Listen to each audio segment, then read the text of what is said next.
তো আজকে হচ্ছে আমাদের এখানে ফুচকা পার্টি দেখতে পাচ্ছ, তার জন্য এই যে ফুচকার যে আলু মাখা সেটা একদম রেডি হয়ে গেছে। এদিকে দেখো তেঁতুল মাখার মানে যে পাল্পটা হয় চাটনিটা, সেটাও একদম কিন্তু রেডি হয়ে গেছে।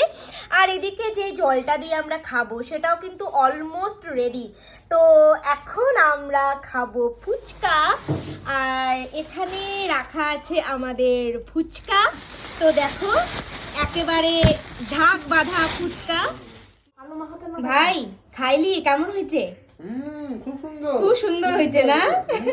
ভাল লাগলো? তেঁতুলের চাটনিটা দিয়ে খেলি, কিরকম হয়েছে? ভালো?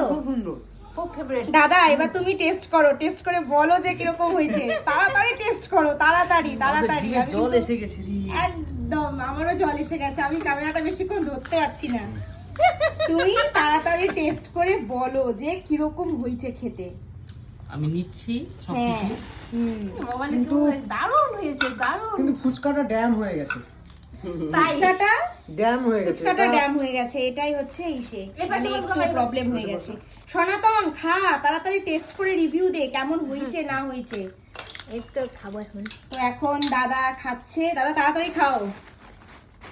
আমরা সবাই মিলে বানালাম ফুচকা, মানে ফুচকার যা যা উপকরণ ওই তো রিভিউ পেয়ে গেছি, মানে দারুণ হয়েছে।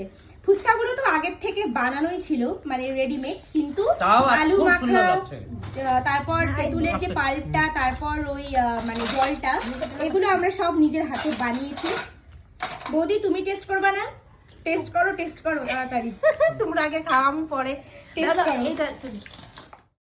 তো নাও ইটস মাই টার্ন, আমিও এখন ফুচকা খেয়ে নিচ্ছি। তো আজকের ভিডিওটা এতটুকুই গাইস, যদি ভালো লেগে থাকে please do like, comment, share and subscribe. Thank you.